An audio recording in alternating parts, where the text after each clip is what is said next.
Justin Brown in the Highlight Center with your Taco Bell top play of the night. What's up, guys? With the season almost over, we're going to go back to the offense for the play of the night. And tonight we're going with St. Augustine quarterback Bobby Tanner. Watching as he takes the quarterback keeper, truck sticks the punt, tight ropes the sideline, and in the end zone for a touchdown. Let me break this down for you. I'm going to slow it down right now as he tight ropes the sideline.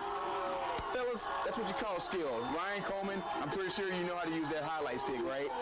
Back to you guys. That's your Taco Bell play of the night. Not a good day for East Texas schools, as unfortunately Dangerfield and Gilmer both lose, and unfortunately for the first time in 12 years, an East Texas school will not be bringing home a state championship. Yes, guys, week 1, and we're back with another Taco Bell play of the night. And tonight we're going to go with White House's Dylan Cantrell. Now, there's a reason that he's one of the best receivers in the state. Check out the hands, check out the slow-mo. Look at that. Oh, thing of beauty. Gets 2 feet in and makes it look easy. Folks, that right there is called skill. Ryan Coleman, back to you. Can you do that?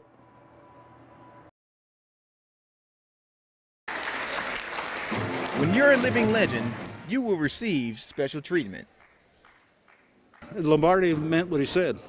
He's the greatest football player ever coached. Vince Lombardi was talking about Forrest Gregg, the Sulphur Springs native, a winner of 3 Super Bowls with the Green Bay Packers and Dallas Cowboys. Gregg's adrenaline was flowing throughout the ceremony. This really juiced me up today, boy. I could go out and play right now. I feel like it. He was inducted in the Pro Football Hall of Fame in 1977.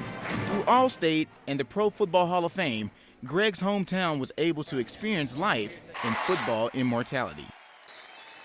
And this plaque could be living in the Pro Football Hall of Fame, but the Hall of Famers and the Hall of Fame chose to give it to the communities. Sulphur Springs High School is housing a piece of Pro Football Hall of Fame history and in effect becoming an extension of the Pro Football Hall of Fame. Although the ceremony did honor Forrest Gregg for his gridiron excellence, he took the opportunity to talk today about his newest battle away from the gridiron. In 2011, he was diagnosed with Parkinson's. My doctor says he thinks football had something to do with it. But I always said there's a lot of people who have the disease that never played it down. I played football. I'm not sorry I played football. And I loved every minute of it. While coping with the disease, Gregg still finds ways to help others. The Hall of Famer is sharing his stories through social medias like Facebook, with a series of videos aiming to educate the public about the disease. Not only to those who play football in East Texas, but to those fighting an even bigger battle. The big thing is to make people aware. You can't be cured, but you can help your symptoms. Justin Brown, KLTV 7 Sports.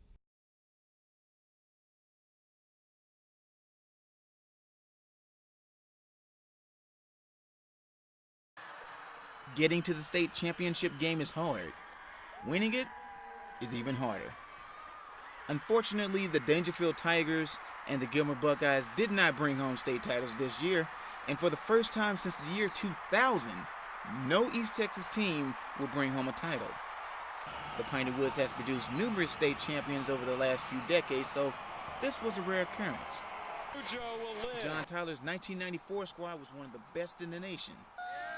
Carthage completed the trifecta from 2008 to 2010. Cayuga, led by All-American Traylon Shedd, won their own title in 2009, to name a few.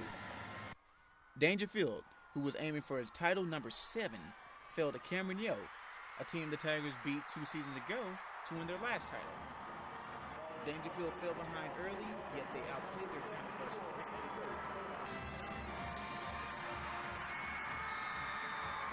The Gilmer Buckeyes were going for the school title in 9 years.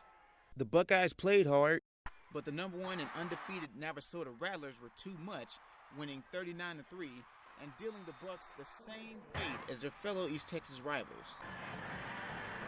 Football in Texas is considered by some the best in America.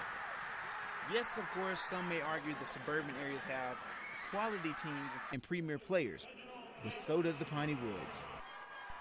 While the reputation for great play is obvious, the fan support is nothing to overlook either. For East Texas schools, let alone any school, It's never easy making a state championship run because nothing is guaranteed. Teams may deal with heartache, adversity, and some of the time, luck. It may not go as planned, but nonetheless, it's an opportunity few get to experience. Justin Brown, KLTV 7 Sports.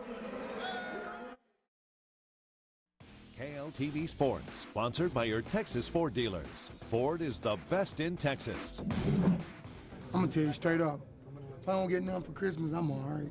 I'm gonna tell you that right now. This is the best Christmas present. And that was Dallas Cowboys receiver Dez Bryant talking about last week's one-point win over Washington, which sets up Sunday's winner-take-all versus the Eagles. Now, another present that I'm sure that Dez would like to have is a healthy Tony Romo. Now, Dallas Cowboys head coach Jason Garrett said today in a press conference that Romo is feeling better, but unfortunately, this Cowboys quarterback will not see the field as he's been ruled out for the rest of the season. So the Cowboys will have to go with backup quarterback Kyle Orton.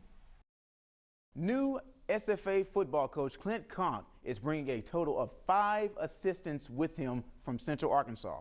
Now, in addition to defensive coordinator Matt Williamson and offensive line coach Bill Best, Conk is taking his wide receiver, defensive line, and running backs coach with him to Stephen F. Austin. And speaking of college football, we have our own Grant Dade, who happens to be an Auburn alum. Now, we know you guys are playing for the national championship against Florida State, and I've been hearing you running all over the place talking about Trey Mason. Trey Mason. Now, tell me exactly, like you say Auburn needs to run for how many yards if they want to have a chance to win this game? I think if we run for 450 yards, I know that seems like a lot, but we've done it on a lot of people.